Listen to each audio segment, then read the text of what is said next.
arino lebbi ɓennuɗi won député ji tumanodi manan fewnude passeport diplomatie mais ɗeɗo balɗe won kadi e yimɓe e jaggaɓe e leydi ndi taw ko ministére affaires étrangères jomumen ene pewnen yimɓe passeport uji de service eywa ɗum ene waɗane ene watta beele so ɓooyi passeport diplomatie sénégal walla passeport de service sénégal ma jogo fayida e won leyɗele won minen de Allah dandi gamen min de kala ko mbawno waɗande président de la république e nder sénégal wotiji makko fof walli Oumar ala ko waɗanani e parrainage tan waɗi 4000 et quelques signatures parrainage mi ala passeport mabɓe diplomate mi ala ɓiyam ala passeport mabɓe diplomate debbam ala passeport mabɓe diplomate almudam ala passeport mabɓe diplomate mi ala passeport mabɓe service hay hunde gouvernement Macky Sall meeɗa waɗande min hay hunde zéro ceerno biyowo zéro wona biye mabɓe makko wona oto mabɓe wona galle mabɓe wona hay dara mabɓe min oɗo ceerno Aliou Tanum Kolaɗo hay hunde gouvernement Sénégal meeɗa waɗande min fami so tawi passeport diplomate rokketeɓe ɗum ɓe kamɓe aɓe gandi ɓe totta passeport diplomate ɗi passeport fo diplomate pewnaɗo e leydi ko kamɓe pewni oto ɓe puntu yimɓe Oumar Doro Koumé a wawa fewnede passeport diplomate min mi wawa fewnede passeport diplomate a wawa fewnede passeport service mi wawa fewnede passeport service goɗɗo miskino Allah wawa ko ministére des affaires étrangères ministére o fewnata ɗum e direction des passeports ko kamɓe gaddi complot sene woodi kamɓe mbaɗi complot so enquête ne woodi woto ɓe puntu yimɓe yoɓe gankide hay ministére o kala passeport pewnaɗo mandi ministére des affaires étrangères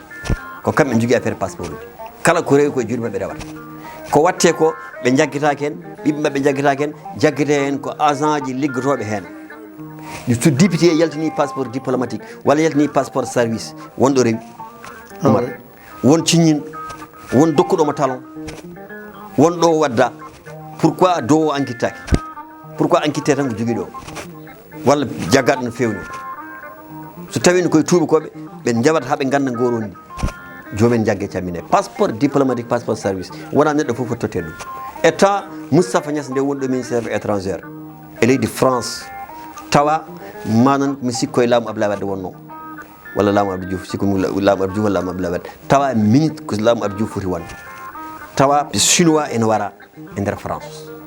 chinois ene jogui passeport sénégalais passeport service non c'est grave sénégal nden wiyama e nder Asie hakke passeport uji kewɗi taw ko passeport service naati e nder Asie hakkude Vietnam Philippines Cambodge so Thaïlande Hong Kong chinois ji ne jogui ne jaar mbaɗa commerce aji tan gonno ɗo en walla fewnoɓe goɗɗum hol ganduɗo ɓen ko liggoto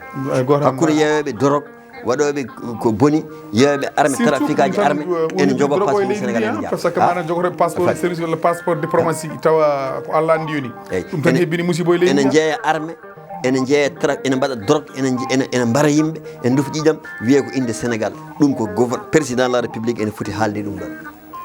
o yimɓe wonɓe ministére de finance ɓe ministére des affaires étrangères ɓe aɓe poti ƴeewede agent ji gontoon ɗi tuggude e ministére o e hoore mum yoɓe mbaɗa enquête hon ɗum ɗo waɗirta fuyde ha ene yalta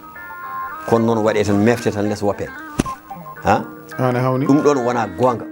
ko laamu ngu foti darde ɗum ɓe ganda yimɓe wona baali en kaali affaire safara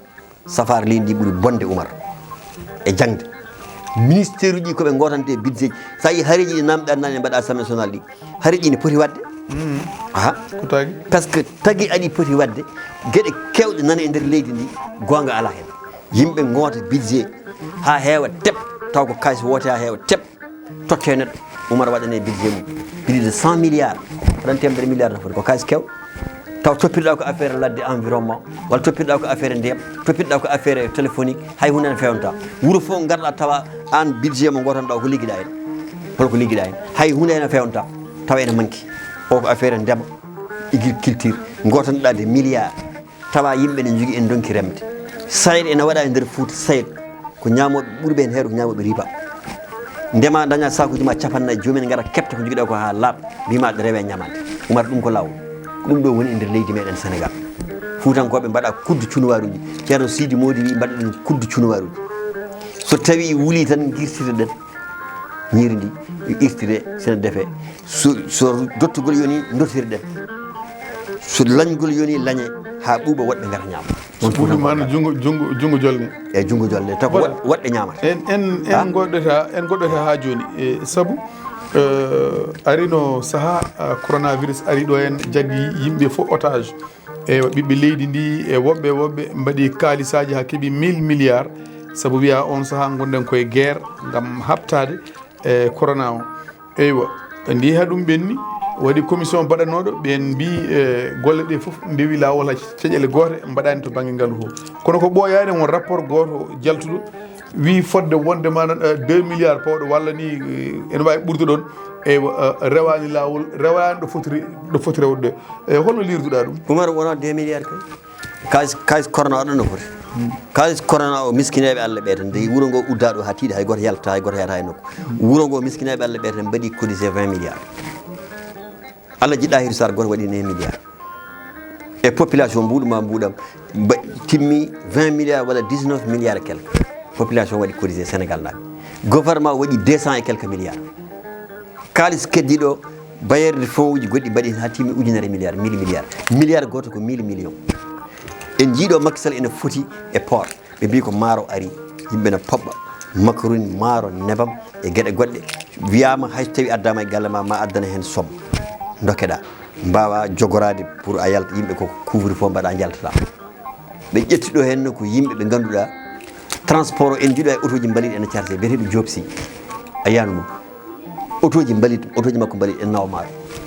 won darinoɓe ɗo mbi wonde gaare min balla on mbaɗen libération maaro ko taw yoɓetake gouvernement o sali par ce que corruption ɓe ñinno wadde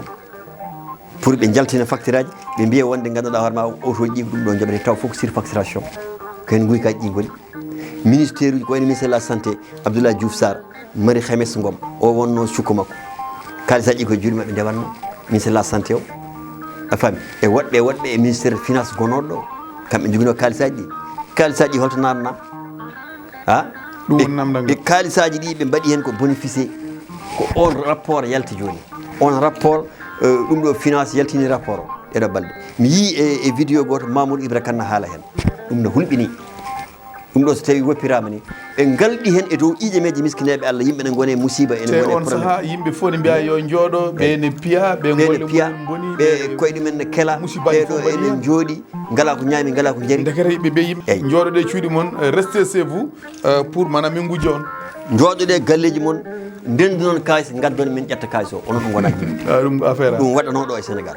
jooɗoɗe woto jalte Oumar woto yaltu kaari woto yaltu woto yaaha e nokku minen min goni koye bureau ji amen auto ji amen so jamma ari min mbaɗne l'espace ji min jalta min juulo e wuuro he manan onon joɗɗe gonon no baali ni e nder galleji gudduɗon kalis o min gara min pecca e ɓiɓɓe amen ɗum noon ko mbaɗnotoɗa bandiraɓe e wasiyaɓe ɓiɓɓe leydi Sénégal ni ko ɗum woni e nder Sénégal mbasitomi e leydi Sénégal aɓene mbiye 3e mandat ɓene ne mbiye élection ma waɗ ɓe mbiye élection watta yimɓe nana kaɓa e dow ko ganduɗa ɓe potani habde hen mandat ko président de la république wi ko mandat ɗiɗi waɗata kanko haali yimɓe fof keeɗi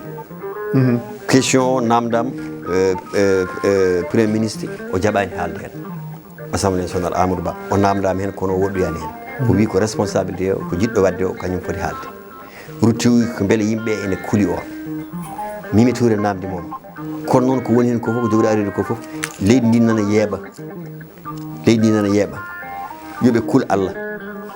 laamu Allah wi ulillahu malikal mulki tuutil mulka man tashau tanji'ul mulka mimman tashau wa ta'izzu man tashau wa tazillu man tashau bi yadikal khairu innaka ala kulli shay'in qadir minen Allah ko minen jeeyi laamu ko minen lamminta minen tottata min beela so min tottuma laamu min ƴewata Oumar hol hinde woni min ƴewata holi qualité ma min ƴewata an hol jibinɗoma min ƴewata holto jannguɗa min ƴewata hol darne ba min ƴewata jondam min guitata min tottuma laamu wona neɗɗo tottata neɗɗo laamu ko Allah tottata neɗɗo pose aji ɗi pop min e yiyandam yoɓe goppe mbaɗa candidat ji mabɓe kala gonɗo jiɗɗo wadde candidat tawi junngo ma ene laaɓi yoɓe goppe mbaɗa candidat leydi ndi arta deeƴa kala gañiɗo tote leydi ndi laamu woto hay goto waɗiri doole laamu ngu takkiɓe entourage Macky Sall ɓe wiyoɓe ene mbaɗa force Macky Sall yo wat doole yo salo yo président Macky Sall salo Macky Sall Allah totti ɗum teddugal o wonde Abdoulaye Wade duuɓi jonɗi o ummima Allah tottimo leydi ndi o woni président de la république ha mandat makko heddi hen ko lebbi so tawi ene hoddira kanko on wawi wattude mandat ɗum ɗon ko kaldigal e nanodiral taw ƴiƴam rufaji so tawi o fotani wadde yo woppu o totta goɗɗo gañiɗo foof laamo Sénégal taw ƴiƴam rufaji enen jiɗɗen leydi ndi waɗa laabi taw ɗiɗam rufata en kono enen en jiɗa neɗɗo jiɗɗo sowde hoore muɗum ene puusa président de la république ara wanni so mayde ari jomum doga fay to en jii le 23 juin bannoɗo ɗo kamɓe taariɓe Macky Sall ene mbiya 3e mandat ɓe fof ɓe dok ɓe pay Fouta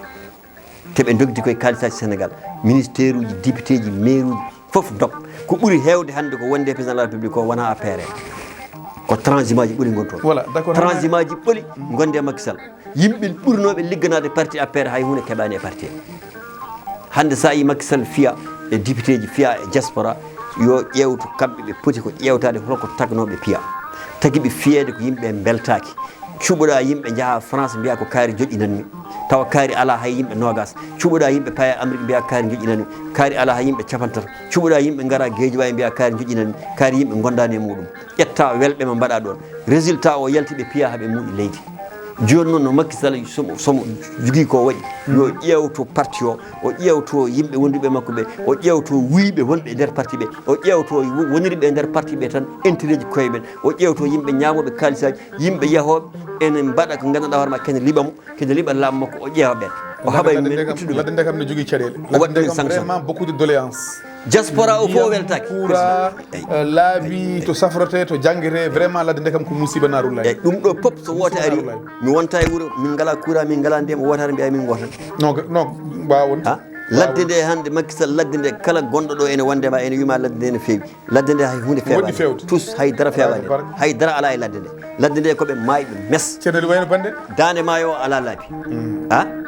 guila wiya haydara fawaka en ngala hôpital moƴƴo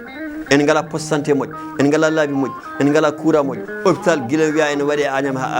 Matam ha joni fawaka université o ha joni fewnaka yimɓe nani paadi ganda holnden manda heddi hen ko seeɗa yimɓe ɓe ganduɗa hoore ma ko deedumen tan goniri ɗo ene gondiri e Macky Sall nani gonde Macky Sall liggotonoɓe hanki ɓe foof ndiwama ha laaɓi ko transhumant ji e yimɓe intérêt ji koye men gonde makko ɗum noon nafatama yoɓe mbatta hakkille e sukaɓe leydi ndi ɓe mbatta hakkille e rewɓe ɓe mbatta hakkille e financement ji ɓe mbatta hakkille e wuyɓe wujjoɓe kalis Sénégal ɓe mbaɗe pinir ofnak yo won lawol jugement ji oji e leydi ndi yoɓe juge gonga ñawoje ñaweteɗe ɗe hande ko wayno ko nawete hakkude Adji Sarr e Ousmane Sonko ko haalte toon ko yoɓe ñaawo ko woodi so tawi ko debbo o tooñi yo wiye ko debbo o tooñi tawi ko gorko o tooñi yo wiye ko gorko o tooñi wota hay goto junggo yoɓe kuula Allah yoɓe gandu koɓe mayoɓe kala juge yo huula Allah ko ɗum min kaali ko heddi kala ko woni hen gonga yo holle joguiɗo gonga yo totte gonga mo ala e gonga yo wiye ala e gonga wota hay goto haal ko ganduɗa ene suma ɗum janggo yawmal qiyamati umar e yeeso Allah te leydi ndiɗo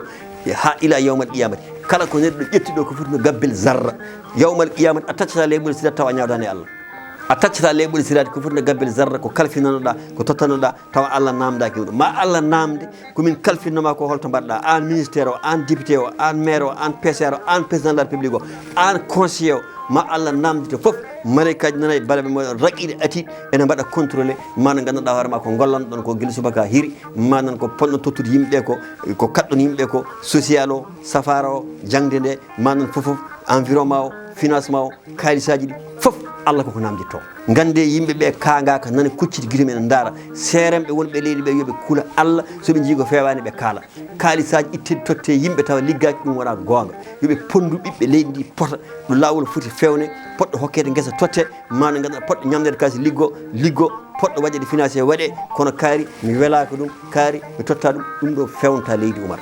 ɗum ɗo min jinno wadde message manan pewɗen koye fende année inchallahu mawla avant fende année o so Allah jaaɓi ma en mbaɗ kadi e yewtere nde ganduɗa feewi koye bonandeji mbaɗoji e fewde année hasa assalamu aleykum wa rahmatullahi taala wa barakatuh ceerno Aliou Ba Allah jarama a jarama bandiraɓe e paami émission moon Sénégal men hande joddino koye ceerno Aliou Ba e Winndere-tv so waɗi gantiri haala he min ñaguima yafuya so longguere mawde wari nokkuɗo wa ɗum jomum yilno hen ko wiide on tan so tawi waɗi wiiɓe Fouta ala doléance neɗɗo o haali koko weeli ɗum neɗɗo o ne wawi wiide kañum ala doléance honorable député Farba Ngom on wawi wiide kanko ala doléance mais Fouta doléance way tan kono leydi mato yahani pooli lawluɓe mato yahani Waali Diala mato yahani Boñji mato yahani Koola mato yahani lawol Dande Maayo mato o yahani Fouta doléance wayi kono leydi so waɗi gantuɗe golle he Allah jarama on jarama min ñaguima on yafuya ciao peace and love ha lawol gongol